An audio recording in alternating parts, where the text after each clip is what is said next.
Labuh mayit, dengki, dendam, dan amarah sudah menyatu dengan mantra. Bismillah, Assalamualaikum. Selamat datang kembali di Fakta Sejarah. Sebuah kisah dari Netrakala, merupakan kelanjutan dari Netrakala tentang mereka. Dan videonya sudah saya upload ya. Buat teman-teman yang belum menyimak kisah tersebut, nanti linknya ada di deskripsi. Dan ini dia Labuh Mayit.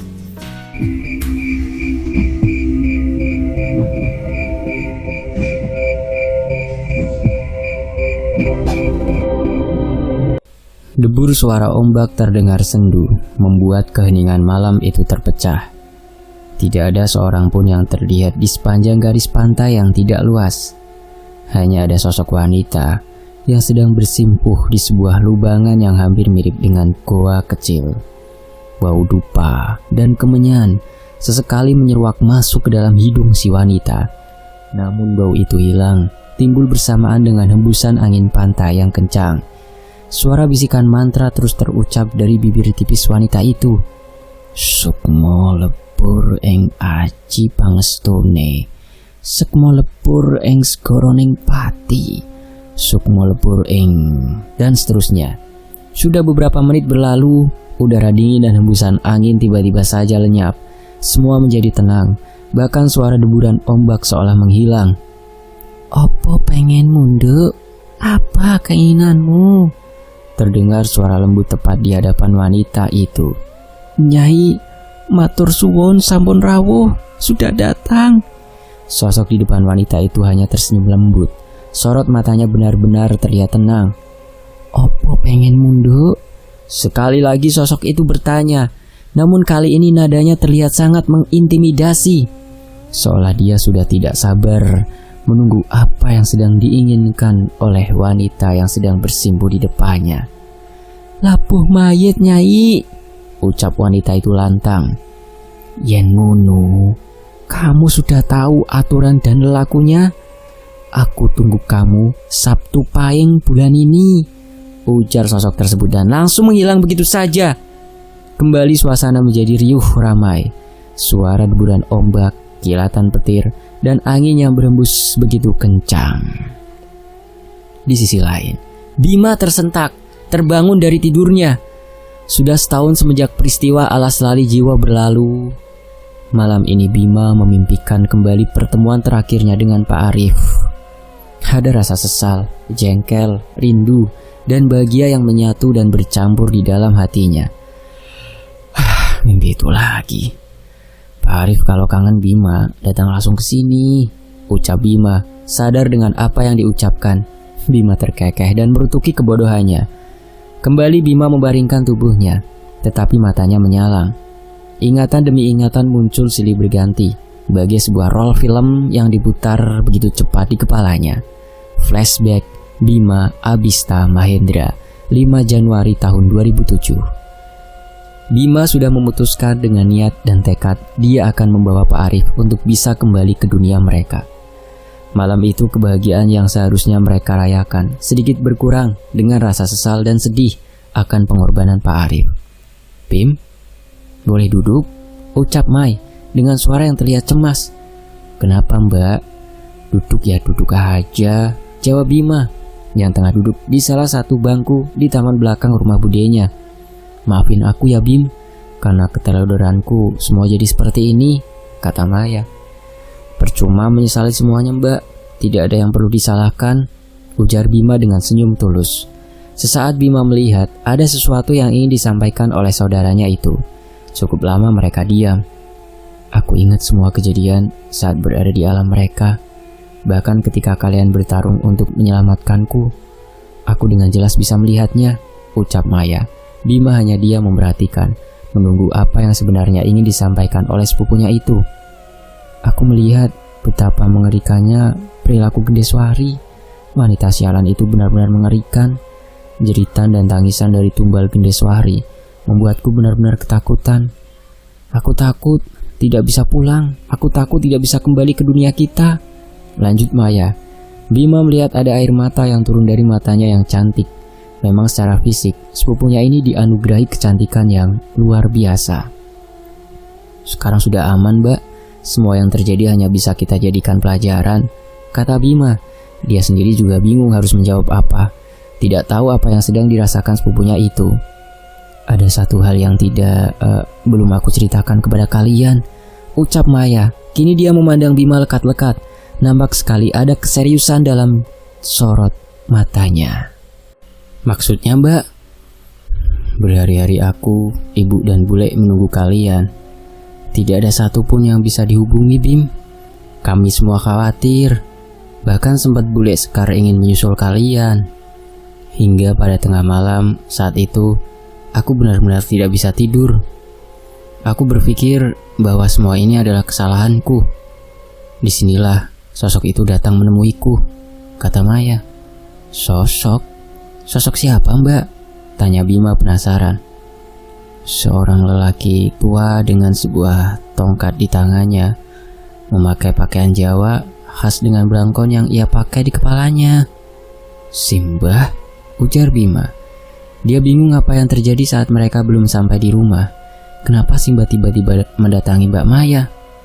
Kau tahu siapa orang itu, Bim?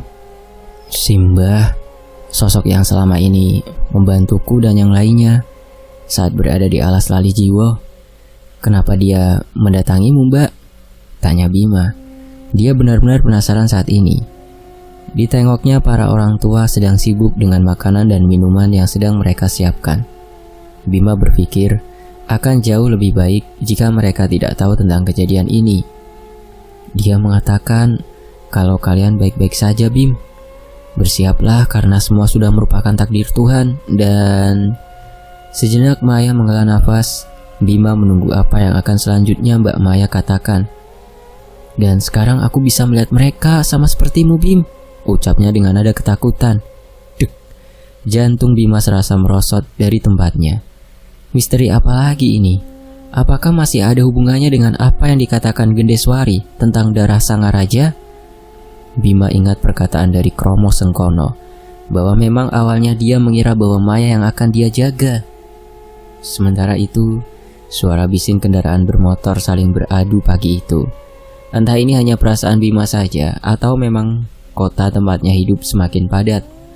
Sudah puluhan kali juga Sekar meminta Bima untuk menggunakan kendaraan yang sudah disediakan untuknya.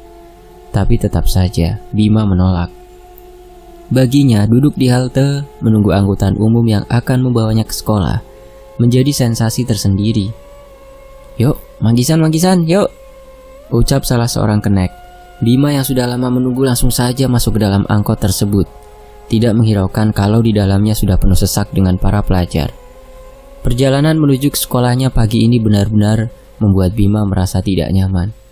Sedari tadi ia hanya diam, memandang ke arah luar. Pikiran liar silih berganti dalam benaknya. Ada sesuatu yang mengganjal, namun Bima tidak bisa mengetahui apa yang sebenarnya sedang ia rasakan. Sejenak Bima memejamkan matanya, mencoba untuk benar-benar merasakan perasaannya. Namun tetap saja dia tidak bisa menafsirkan itu semua. Tersadar dengan lamunan, ternyata angkot yang dia tumpangi sudah hampir sampai jalan masuk menuju sekolahnya. Jam sudah menunjukkan pukul 6.50, yang berarti 10 menit lagi gerbang sekolah akan segera ditutup oleh Pak Oki, satpam yang menjaga sekolah. Seorang laki-laki tua yang tegas dan begitu menyebalkan menurut Bima. Bima berjalan begitu cepat hampir setengah berlari. Tin tin tin, suara klakson motor jelas sekali berbunyi tepat di belakangnya. Menoleh, ternyata itu adalah Mbak Maya. Buruan, ayo, ucapnya. Tanpa menunggu lama Bima langsung melompat duduk di jok motor milik sepupunya itu. Aish, pelan-pelan apa, Mbak? Sungut Maya saat merasa tiba-tiba saja ada beban kuat yang menekan jok motor miliknya. Udah buruan, nanti telat, ujar Bima tersenyum. Pagi ini dia selamat dari siksaan Pak Ogi dan guru BP yang menyebalkan itu. Bima ingat, beberapa waktu setelah Maya sadar, tidak ada kabar apapun dari sepupunya itu. Hingga pagi itu Bima dikagetkan dengan kedatangan seorang murid baru di kelasnya. Wanita yang selama ini Bima kenal, dan jelas sekali akan membuat semua pergerakan Bima di sekolah akan terbatas. Benar, seorang Maya Paramesti Suganda, tanpa ada angin dan hujan, tiba-tiba saja memutuskan untuk satu sekolah dengan Bima. Bukan hal yang sulit memang, Pak Dewawan yang memiliki koneksi di kotanya menjadikan semuanya menjadi lebih mudah. Kebiasaan bengong, ayo turun, sungut Maya yang mendapati Bima masih betah nangkring di atas motornya. Padahal sudah sedari tadi dia turun dan memperhatikan Bima. Lah, sudah sampai? Ucap Bima bingung. Terserah kamu Bim, ujar Maya yang langsung pergi ngeloyor meninggalkan Bima. Segera saja Bima turun dari motor dan bergegas menyusul sepupunya itu. Suasana ramai nampak jelas sekali, bukan hanya dari siswa yang bersekolah di situ, namun sosok-sosok mereka juga turut serta menambah keriuhan pagi itu. Sesampainya di kelas, Bima langsung mengedarkan pandangannya. Tersenyum, dia melangkah menuju bangku paling ujung dekat dengan jendela. Namun baru beberapa saat melangkah, Bima berhenti. Dipandanginya lekat-lekat laki-laki yang sedang duduk di bangku yang sedang Bima tuju.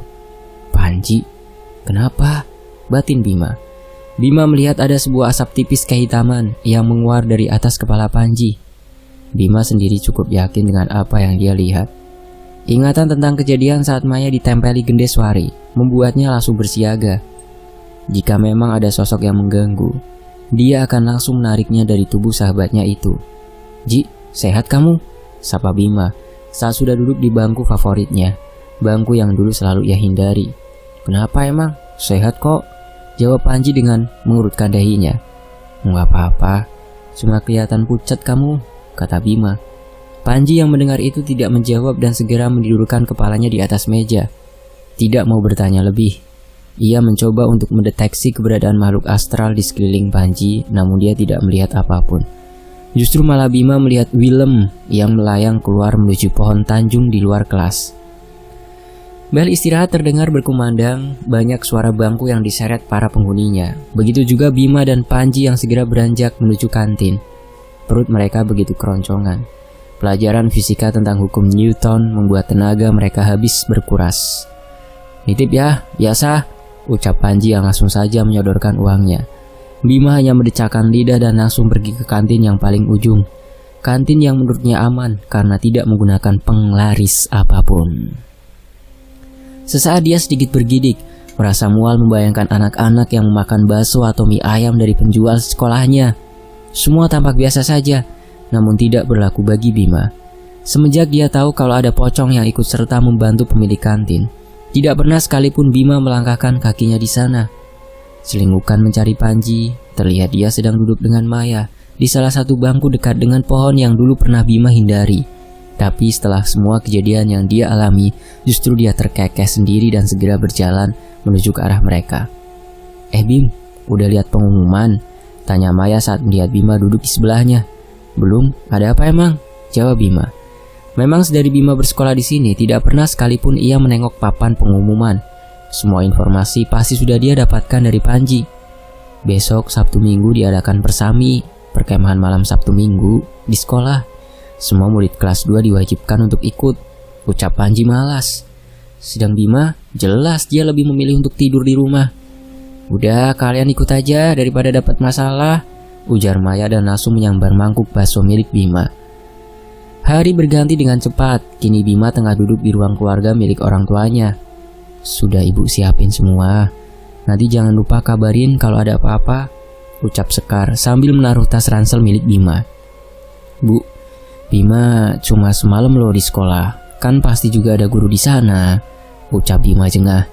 Memang sejak kejadian Alas Lali Jiwo, Sekar lebih banyak di rumah dan perhatiannya menjadi luar biasa.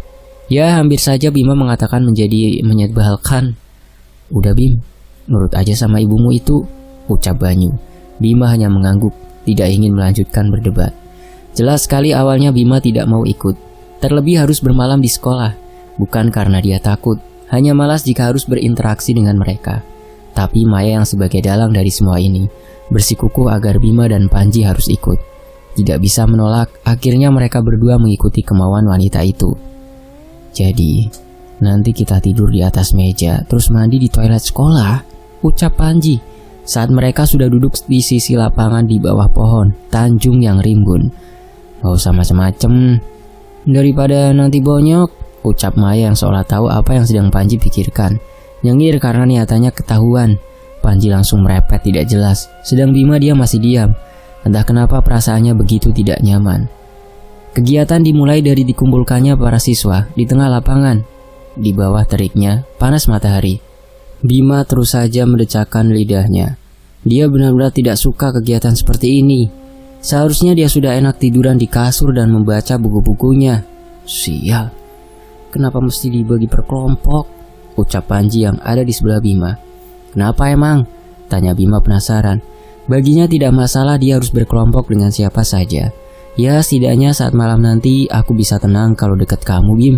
Tahu sendiri kan, rumor sekolah ini penuh dengan hantu, jawab Panji.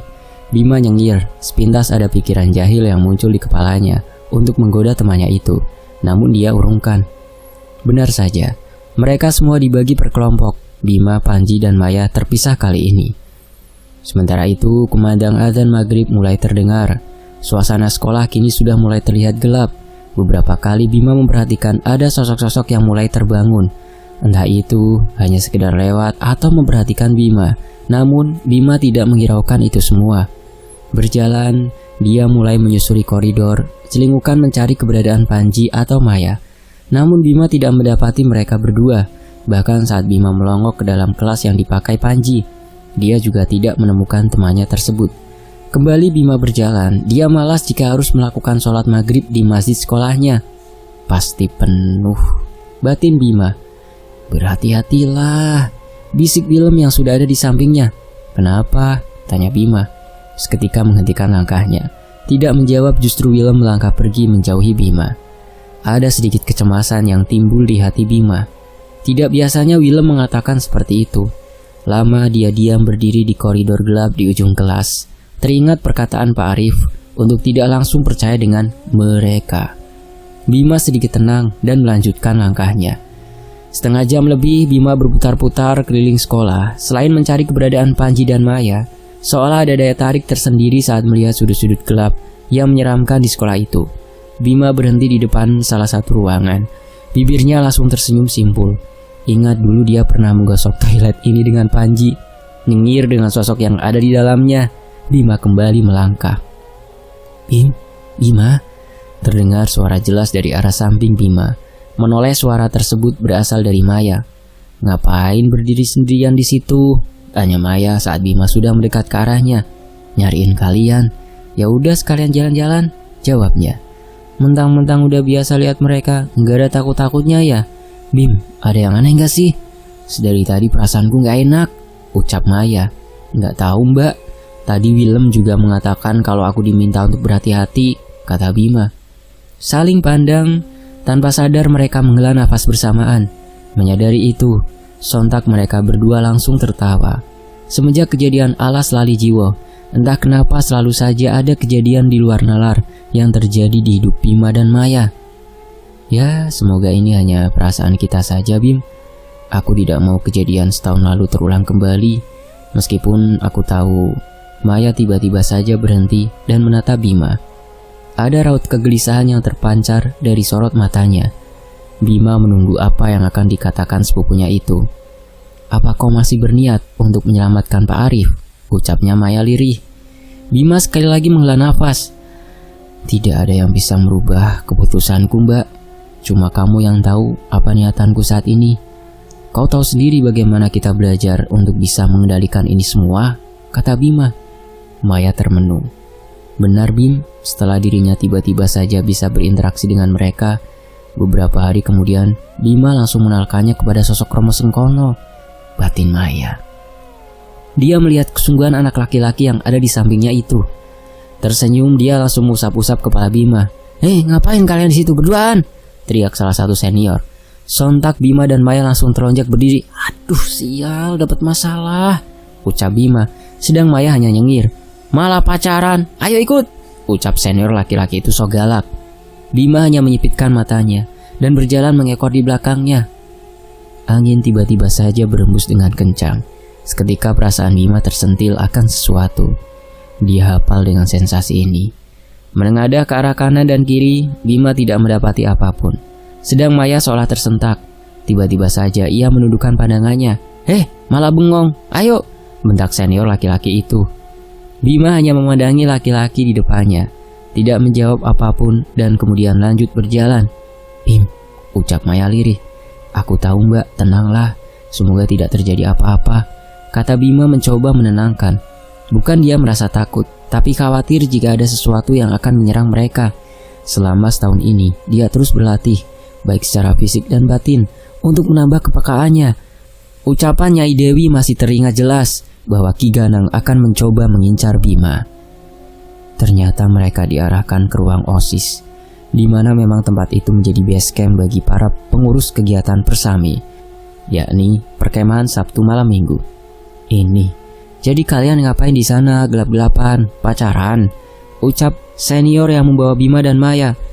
Mereka berdua diam tidak menjawab. Pikiran Bima masih dipenuhi dengan sensasi yang tadi sekilas ia rasakan. Ingin dia segera mengecek apa memang ada makhluk astral yang memiliki energi kuat di dekat mereka. Tapi konsentrasinya pecah dengan keadaannya sekarang. Jawab, bentak senior itu. Seketika Bima kaget, hampir saja dia lepas diri. Namun tangan Maya memeganginya. Tidak ada yang melanggar peraturan. Kami di sana hanya ngobrol-ngobrol biasa. Toh ada beberapa orang yang sedang berjalan di depan kami. Dan bukannya ini sedang jam istirahat, kata Maya. Berani kamu ya, ucap senior itu maju selangkah. Namun belum juga dia mencapai Maya, tiba-tiba saja terdengar jeritan seorang wanita. Semua orang yang ada di dalam ruangan itu seketika menolehkan kepala. Mereka menuju sumber suara. Tolong, tolong, terdengar lagi jeritan wanita. Suasana menjadi riuh. Semua orang yang ada di dalam ruangan itu, terkecuali Bima dan Maya, langsung berambulan keluar. Bima menghela nafas panjang. Ayo, jangan jauh-jauh dariku Mbak, ucap Bima sambil melangkah santai menuju ke arah sumber keributan. Sesampainya di sana, Bima melihat sisi lain lapangan sedang banyak orang yang bergerombol, terbagi menjadi beberapa kelompok. Sepertinya ada yang kesurupan, Bim, ucap Maya penasaran. Bima juga sudah menduga pasti ada sesuatu yang aneh. Mereka berdua berjalan mendekat. Benar saja, beberapa siswa sedang meronta-ronta. Ada yang menangis, ada pula yang tertawa seperti orang gila. Apa yang harus kita lakukan, Bim? Tanya Maya.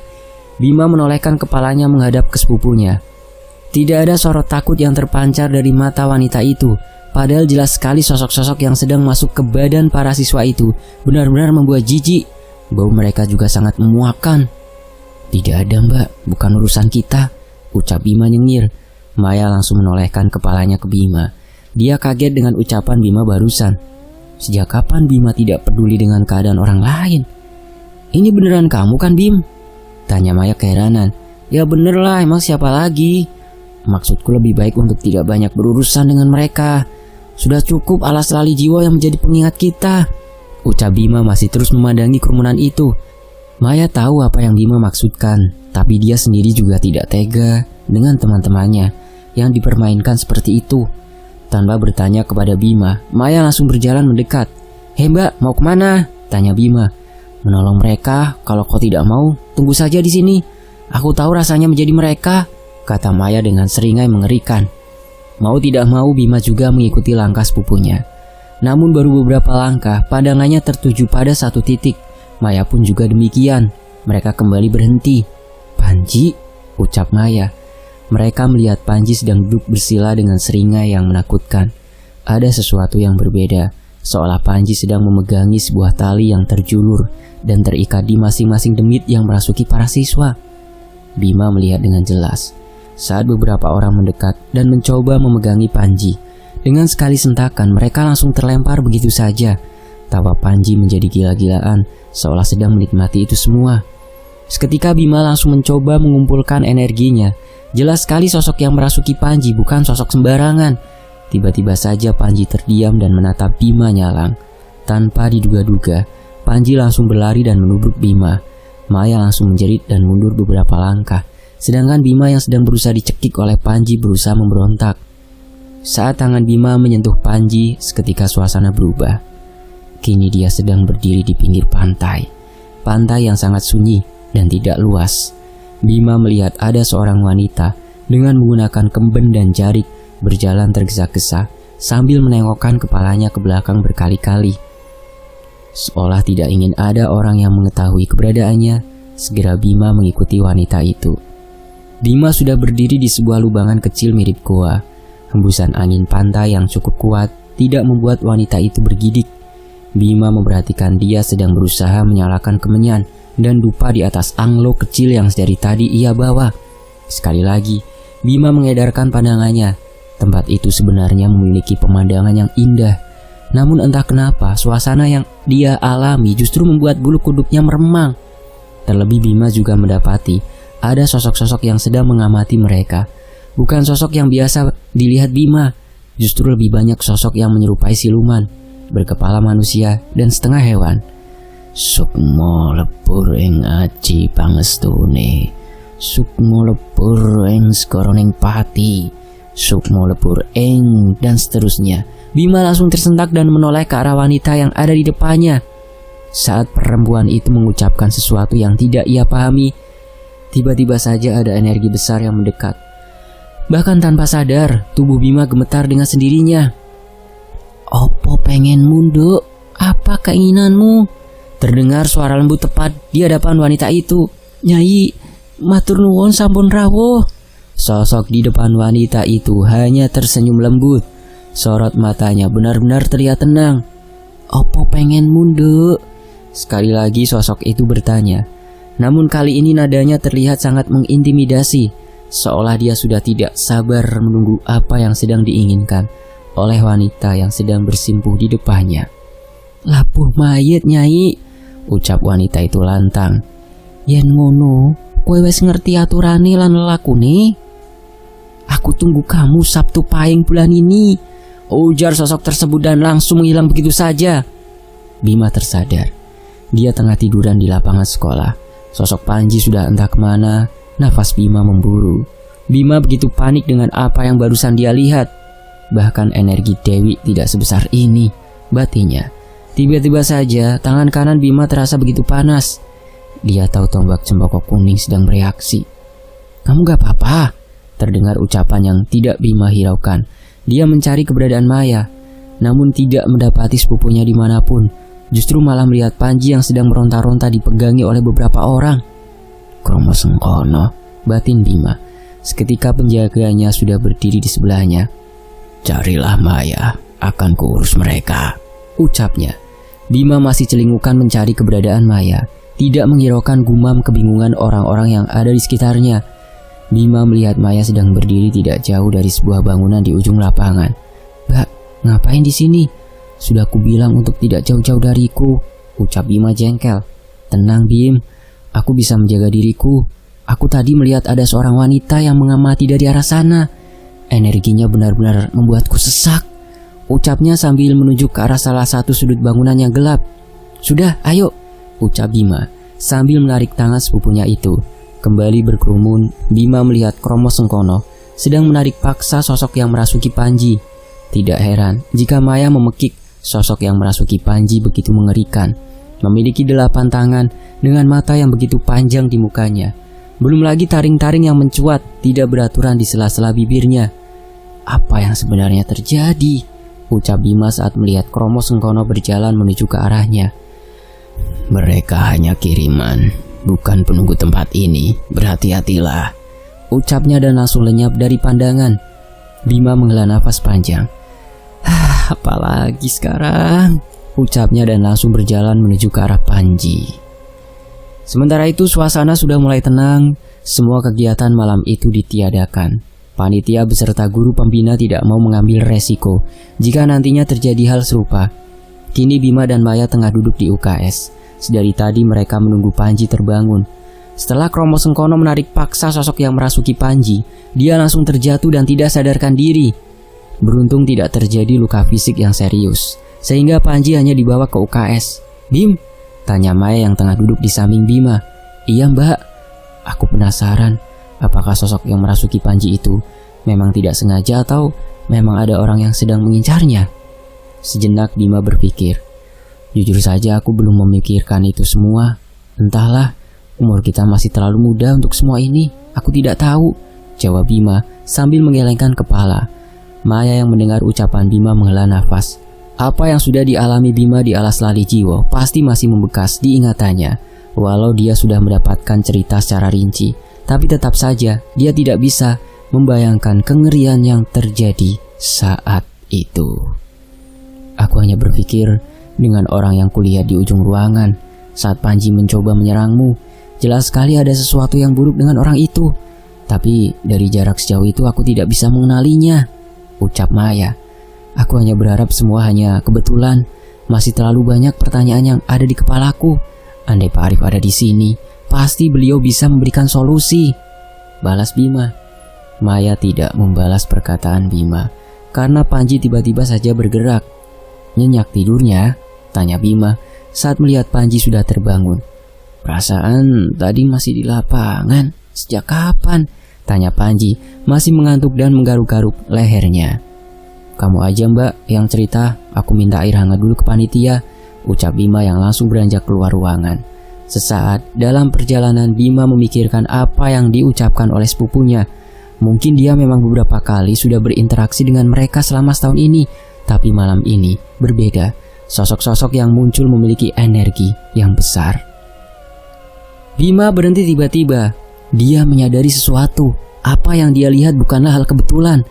Itu bukan masa lalu dari sosok yang merasuki Panji, tapi sebuah kilasan kejadian bagaimana sosok itu bisa sampai datang ke tempat ini.